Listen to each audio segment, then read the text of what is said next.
Welcome to study channel. मेरा नाम है मोहम्मद कैसर।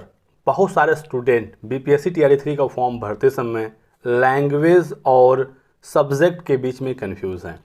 आपको यहाँ पर बिल्कुल एग्जैक्ट जानकारी मिलेगी, लास्ट तक बने रहिएगा।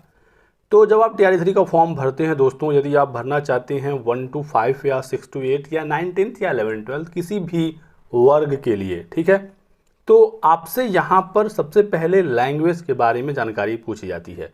यहाँ पर जब आप क्लिक करेंगे तो आपको 3 ऑप्शन देखने को मिलेगा, उर्दू, बांग्ला और हिंदी। अब आपको पता होगा कि आपका पेपर 150 नंबरों का होगा, जिसमें 30 सवाल आपके भाषा से पूछे जाएंगे। बाकी जो 120 क्वेश्चन होगा, प्राइमरी में 120 पूरा सामान्य अध्ययन होगा, लेकिन 6 to 12 के लिए 80 क्वेश्चन आपके सब्जेक्ट से और 40 क्वेश्चन सामान्य अध्ययन का, मिलाकर 120 हुआ। मेरिट आपकी 120 में बनेगी, लेकिन जो 30 नंबर का आपका लैंग्वेज वाला सेक्शन होगा, इस 30 भाषा के पेपर में अंग्रेजी यानी इंग्लिश पहले से फिक्स है, ठीक है, इंग्लिश पहले से फिक्स है, और उर्दू, बांग्ला और हिंदी में से एक विषय का आप चयन करेंगे। भाषा से कुल मिलाकर 30 सवाल पूछा जाएगा। 30 नंबरों का एक क्वेश्चन 1 नंबर का है, नेगेटिव मार्किंग होता नहीं है, और इस 30 में आपको कम से कम 9 नंबर लाना होगा, तो ही जाकर आप क्वालिफाई होंगे और मेरिट आपकी 120 वाले पेपर से बनेगी। तो इंग्लिश तो लैंग्वेज में पहले से फिक्स है। अब इसमें से आप क्या लेना चाहते हैं, ये बिल्कुल आपके ऊपर है। इसके लिए कोई भी योग्यता नहीं है कि उर्दू कौन लेगा, बांग्ला कौन लेगा, हिंदी कौन लेगा। आप जो भाषा चाहें ले सकते हैं, जिसके प्रश्न आप कर सकते हैं एग्जामिनेशन हॉल में, वो आप चुन सकते हैं। मैक्सिमम स्टूडेंट यहाँ पर हिंदी लेते हैं, इंग्लिश और हिंदी वो हल करते हैं, लेकिन आप चाहें तो उर्दू ले सकते हैं, यदि आप कर सकते हैं, और यदि आप चाहें तो बांग्ला ले सकते हैं। तो मैं यहाँ पर हिंदी पर क्लिक कर देता हूँ। यहाँ से हमारा जो लैंग्वेज है वो सेलेक्ट हो गया। इसके बाद पोस्ट अप्लाइड फॉर, जैसे मैंने यहाँ पर सीटेट पेपर 1, सीटेट पेपर 2 दोनों पर क्लिक किया, तो यहाँ पर 1 to 5 और 6 to 8 दोनों का ऑप्शन आ रहा है। यदि हम यहाँ पर एस्टेट पर भी क्लिक करते तो 9 10th का भी ऑप्शन देखने को मिलता। क्लियर हो गई बात। तो जैसे ही हम यहाँ पर 1 to 5 पर टिक लगाते हैं तो यहाँ पर सब्जेक्ट आएगा।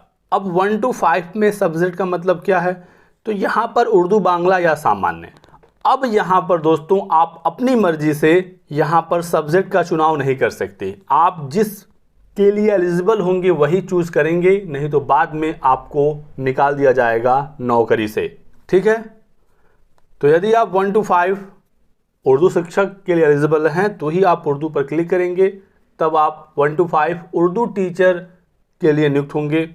जो बांग्ला वाले होंगे बांग्ला के लिए, और ये जो सामान्य है, ये जो नॉर्मल डीएलएड किए हुए छात्र होते हैं, ये उनके लिए है। तो यहाँ पर आपको ध्यान से ये चुनना होगा। पोस्ट भी अलग अलग होता है, उर्दू का अलग पोस्ट होगा, बांग्ला का अलग होगा और सामान्य का अलग होगा।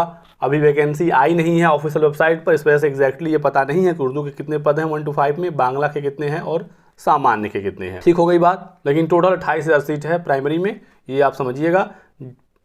मैक्सिमम पोस्ट सामान्य के ही होते हैं, कुछ बांग्ला और उर्दू के भी देखने को मिलेंगे। ऐसे ही 6 to 8 में जब हम क्लिक करते हैं तो यहाँ पर अब आपको सब्जेक्ट चुनना होता है। अब 6 to 8 की जो भर्ती है, यहाँ पर भाषा में अंग्रेजी, उर्दू, संस्कृत और हिंदी है, फिर गणित विज्ञान है, फिर सामाजिक विज्ञान है। अब यहाँ पर भी वही बात है कि आप अपनी मर्जी से कुछ भी नहीं चुन सकते कि यदि आपको लगता है कि अंग्रेजी में कर सकता हूँ 80 सवाल तो मैं अंग्रेजी ले लूँ या हिंदी ले लूँ या संस्कृत ले लूँ, ऐसा नहीं है। यदि आपका बीए इंग्लिश में है तो ही आप इंग्लिश ले सकते हैं, उर्दू में है तो उर्दू।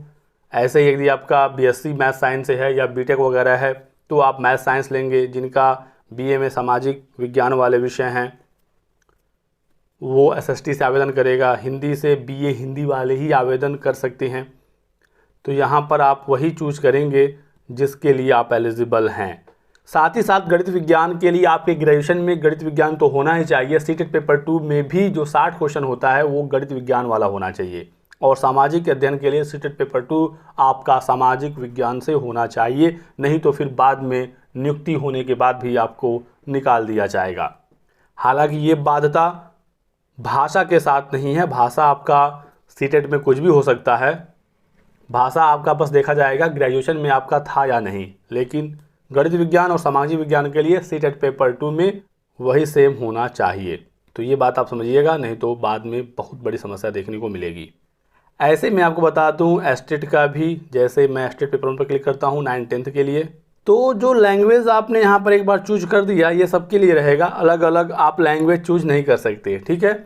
लेकिन जैसे ही हमने एस्टेट पेपर 1 किया तो यहाँ पर 9-10 का भी ऑप्शन आ गया। जब आप यहाँ पर क्लिक करेंगे तो यहाँ पर भी आप 9-10 में किस विषय से फॉर्म भरना चाहते हैं ये आ जाएगा, आपका एस्टेट भी उसी विषय से होना चाहिए, ठीक है। तो ये भी आपके एलिजिबिलिटी के ऊपर ही चीज़ें डिपेंड करेंगी, और लैंग्वेज सबके लिए कॉमन रहेगा, ये आप एक ही बार चूज करेंगे। आप देख सकते हैं एक नोटिस जारी हुआ है जिला शिक्षा पदाधिकारी औरंगाबाद की तरफ से 16 फरवरी को TRE2 में जो चयनित अभ्यर्थी थे जिनके एलिजिबिलिटी में कुछ न कुछ समस्याएं हुई हैं, इनसे स्पष्टीकरण मांगा गया है। यदि ये प्रॉपर स्पष्टीकरण नहीं दे पाए तो फिर इनका जो नियुक्ति है, जो इनका चयन है, ये रद्द कर दिया जाएगा। कौन कौन से कारण हैं इसमें बताया गया कि अदर स्टेट की फीमेल यदि 90 से कम पाई हैं तो उनको बाहर किया जाएगा। आप इसमें देख लीजिए, नम्रता पांडे जी को 6 to 8 में ये चयनित हुई हैं सामाजिक विज्ञान से, लेकिन इन्होंने सीटेट पेपर 2 में गणित विज्ञान हल किया था 60 सवाल, इनकी नियुक्ति पर भी खतरा है। प्रमिला कुमारी 6 to 8 मैथ साइंस में चयनित है, इन्होंने सीटेट में सामाजिक विज्ञान सेलेक्ट किया था, सामाजिक विज्ञान के प्रश्न हल किए थे, इनकी भी नियुक्ति पर खतरा है। तो आपका सीटेट में वही सेम सब्जेक्ट होना चाहिए, स्पेशली मैथ साइंस और सोशल साइंस में। तो यही कुछ महत्वपूर्ण जानकारी थी जो आप लोगों को देनी थी। वीडियो पसंद आया तो लाइक और शेयर करिएगा, चैनल को सब्सक्राइब कर लें और हमारे साथ बने रहें। Thanks for watching.